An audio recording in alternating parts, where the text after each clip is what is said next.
Hey everyone, Flats here. Just thought I'd throw up a quick video giving a rundown on some recent events in the EverQuest community lately. So the date for the Velios expansion on Project 99 has been moved back to the beginning of August. The reason behind this is because Daybreak Games, those are the guys that bought out Sony Online Entertainment and now own EverQuest, they've entered into an agreement with the Project 99 staff. I'm just going to quote a bit of the forum post that was made about it. So it says, "We have recently entered into a written agreement with Daybreak Games that formally recognises Project 99 as a fan-based, non-for-profit, classic EverQuest emulation project. The agreement establishes the guidelines that we as a project must follow, but it will allow us to continue to update the game without risk of legal repercussions. As a show of good faith to support the efforts of Daybreak Games, we have decided to reschedule our expansion release as to not conflict with the upcoming new progression server that is being released in the coming weeks." So this might at first sound like a downer because the expansion got moved back a few months, but it's actually pretty good news. It seems now officially Project 99 has been recognised and has been given the okay to operate in legal terms. So from now on there won't ever be any worries about the server getting shut down due to any sort of copyright or other legal infringements. Now the mention of a Daybreak progression server piqued my interest, so I jumped onto the forums to see what I could find out about it. Turns out the Daybreak time lock progression server actually opens on May the 20th, so that's this coming Wednesday. A series of polls had taken place over the last few weeks in EverQuest Live that decided the rule set of the server. So I'm just going to give you a quick overview of what has actually been confirmed. So the server will be called Ragefire. The initial game mode will be Classic EverQuest. This means a level cap of 50 if I'm not mistaken. Voting will be required for each subsequent expansion unlock. The unlock schedule is set to maximum nostalgia. This means that once all the raid targets are killed for the current expansion, so in this case that would be Nagi and Vox, a 6-month timer will start. Now to my understanding, at the end of that 6 months there will be a vote whether to unlock the next expansion or stay in the current one. Anyone within 21 levels of the maximum level at the time will be able to participate in that vote. Once the next expansion is voted open, the same rules will apply. So say for example Kunark, once the raid targets of that expansion are killed, there'll be another 6-month timer, and then at the end of that there'll be another vote, so on and so forth. It's estimated that using this rule set it will take the server roughly 6.5 years to reach where live currently is right now. So depending on who you are, that might sound good or bad. I personally think it's pretty good because, you know, I reckon things started going downhill after Planes of Power. Well, all that being said, there are some things that are going to be different from the experience you might have had or seen from, say, Project 99 or Classic EverQuest. The zones that have been graphically revamped in Live are going to stay that way even in this Classic era expansions. So these are zones like, Freeport, the Common Lands, Nectarless Forest, Lava Storm, North and South Row, and probably a whole slew of other zones out there too. I mean, there's heaps. Because the progression server has to coexist with the live servers, they need to have the same geometry running across all of them at the same time. Also, a lot of the monsters are going to look different, like the mobs, the enemies. This is stuff ranging from orcs and goblins all the way down to rats and snakes. All of these have had graphical updates over the last 10 years. As for player models, you will be able to turn your classic models on or off, but the NPC models, like the monsters that I just mentioned, they can't be changed back to the original. So unfortunately no old school skeletons for necromancers and all that, which is that kind of sucks, but oh well. Boats will be in the game. They will travel at a faster speed to what they did in Classic, but the translocators will also be there. The translocators were NPCs that sat on all the docks of each of the where you got on the boat, and you just talk to them and they can teleport you instantly from one dock to the other. So they will be in place for people who don't want to ride the boats, I guess. When it comes to stuff like the UI, all this will be like it is in Live. So this means you'll have maps and a compass on day one. All the changes that have been made to the trade skill system over the years, AAs, all that stuff is going to be active day one. AAs are going to be mostly restricted by level or expansion though, so that's not really a big issue.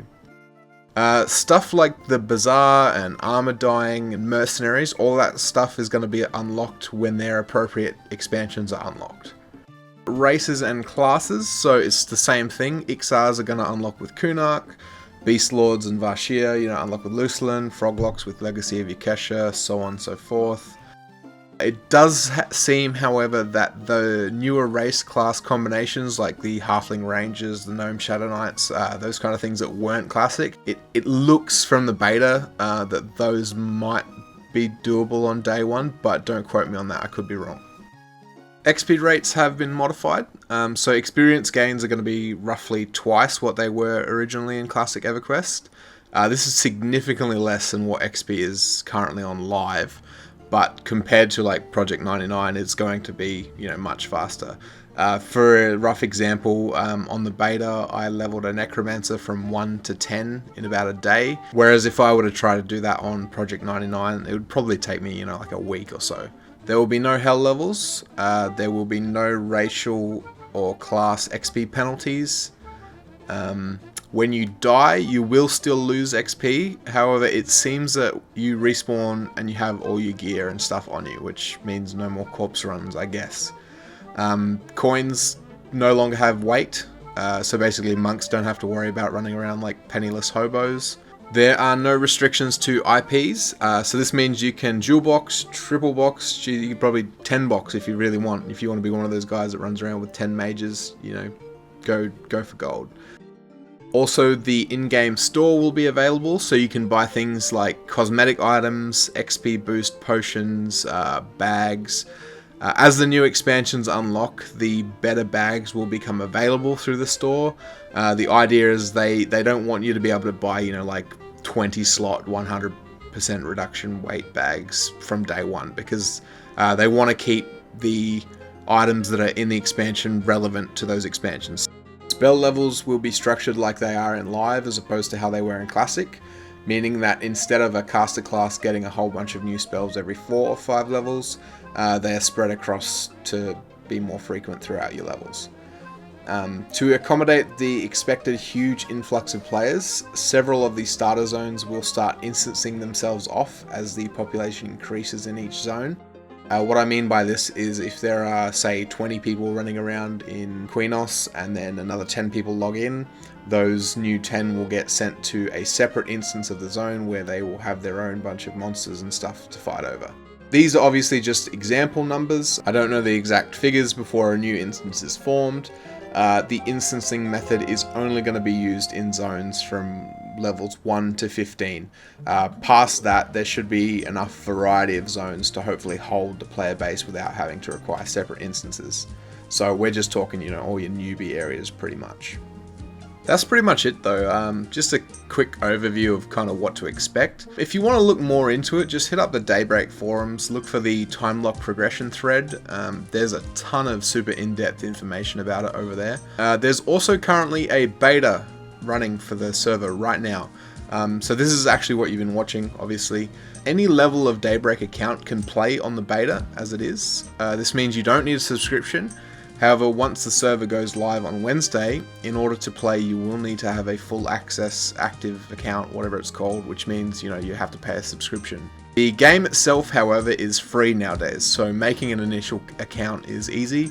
You can just play it all through Steam if you want, that's what I do. So if you feel so inclined for the next couple of days, jump onto the beta, give it a whirl. There is a beta buff function similar to how the Project 99 one was for Velios. They're also offering rewards for people who participate in the beta. So as you kill mobs in the current areas they're testing, they drop these things called Stone of Beta Adventuring.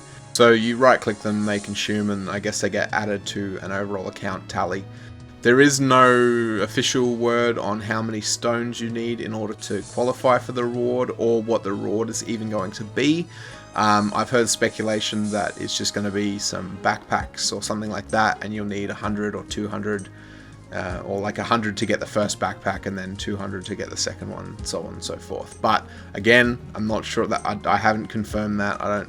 That's just what I've heard people talking about in the beta. Nothing official there. Well, I think I covered about everything. Obviously, don't take all of this information as gospel. I imagine a lot of this stuff is subject to change. But do tell me what you guys think. Are you going to give this time lock progression server a try? Or, you know, maybe it's not your cup of tea. Do you want to see me cover it alongside Project 99? Maybe do some comparison stuff, or, you know, just playing it, who knows. Let me know what you think down in the comments below. And once again, everyone, thank you for watching. Take care, and I'll see you next time.